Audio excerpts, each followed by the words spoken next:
Hello, friends. Good morning, good afternoon, good evening, whatever is your time. Welcome to Leap Interview Series with another woman entrepreneur, leader, Sreekala Nair. Uh, Welcome, Sreekala. Thank you very much. In India, this is afternoon, so good afternoon to everyone. Great. Tell us what's your title right now and what is the institution you're serving at the moment? I'm director of International School for Sree Sankaracharya Studies.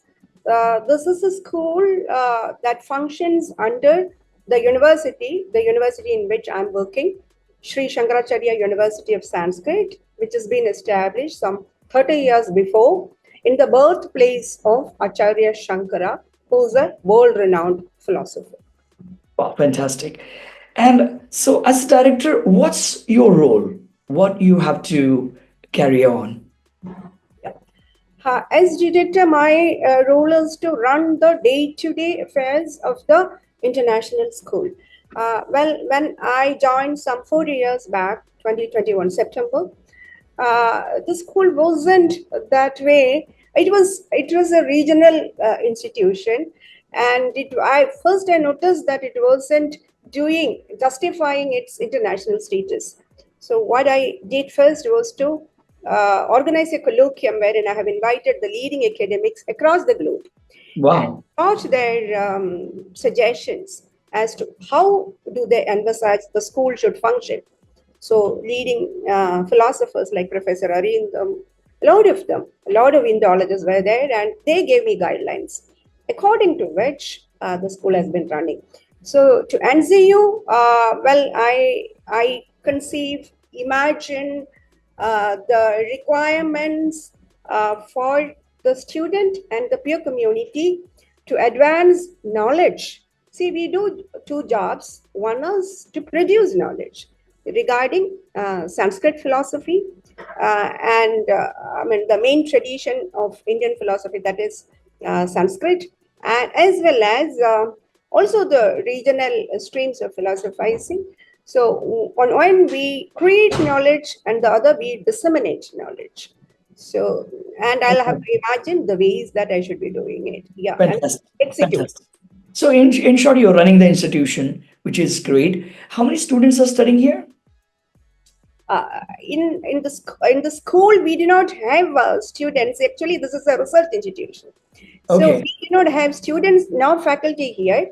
The directorate consists of a director and two assistant directors, and we have a governing body which is been chaired by the vice chancellor. The registrar will be the secretary, and we will have one. The constitution is something like this. There will be three syndicate members, of which one will be from the assembly, an MLA, member of legislative assembly, and then we'll have two leading Indologists from the country and one leading Indologist from the globe. Wow. And yeah, so this is roughly the constitution of the governing body, and then we also have an academic advisory committee.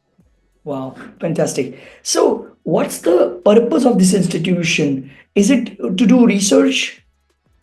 The purpose of this institution is to do in-depth research in Vedanta tradition and publish works, help others to do research, and what something which we primarily do us, that is which is my agenda as well, to encourage young scholars. So for that we have started a youth wing called Global Forum for Young Philosophers. This has been doing wonderful job. So the main aim is to promote young scholars, to give them professional training so that they can become leading philosophers. So the basic Wow. agenda that we have is that philosophers are the leading birds, the first flying birds of any society.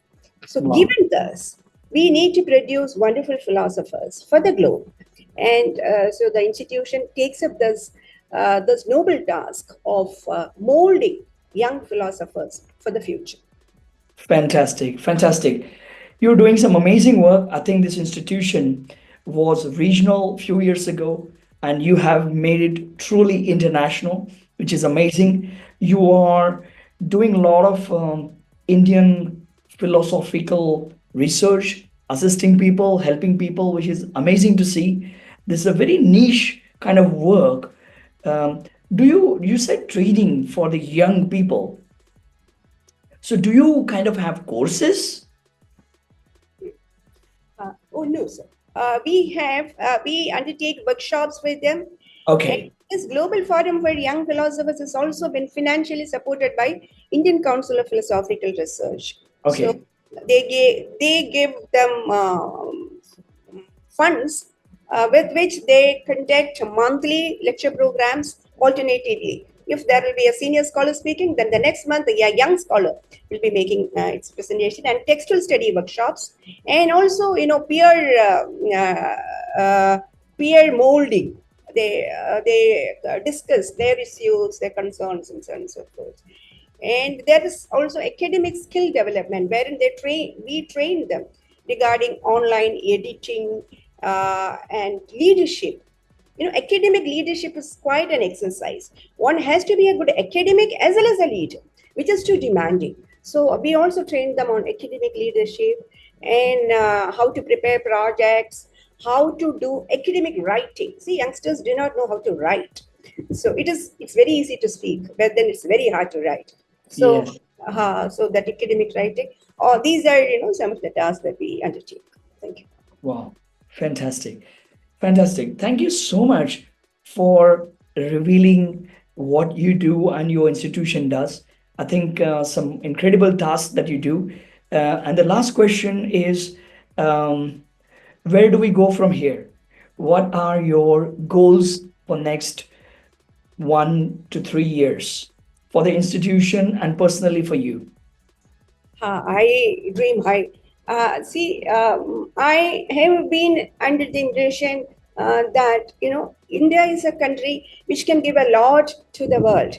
So now, when the modernity and the virtues of modernity, in some ways, have been leading us astray. We need to orient science. We need to orient technology. Technology running like wild horse without any orientation. So philosophers are the need of the hour, and philosophers, sensible philosophers. So on one, we are trying to train the young philosophers, and we also need the wise scholars.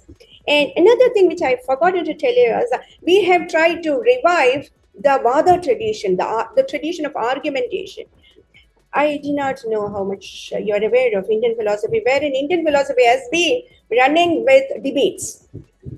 Nothing happened in isolation. So there were debates that is going on, which has come to a standstill with the colonized rule. So in the post-colonial India, we need to revive this argumentative practice. So we have organized something called Samvada, which is purely in Sanskrit. And now in the second phase, we are trying to initiate Samvada between Western and European as well as Indian scholars. So, we are trying to place Indian philosophy on the larger platform. And to your question straight, my agenda is to uh, give a definition of what a good life indeed is. See, we have our own medical practices, we have our yoga tradition, and we have our own philosophies. So, what makes a good life is something that seems that I need a eye, and probably the whole globe looks towards India, and India has certain responsibilities to fulfill that way. It's very easy to say that we had a wonderful past, but what is it that you're doing now with that past is $1 million question. And senior philosophers like me will have to step into this role, and I think we are doing our best. Probably a more is expected, but we are trying to do, trying to fulfill these tasks. That's fantastic. Thank you so much for your time. Thank you for making it to this interview. I think lots of viewers from across the world will probably be delighted to listen to your words of wisdom. Thank you. Thank you very much. I felt that I wonderfully heard. We are philosophers. We can sense how well we are heard. So I'm very extremely happy to have conversed with you. Thank you very much. Thank you.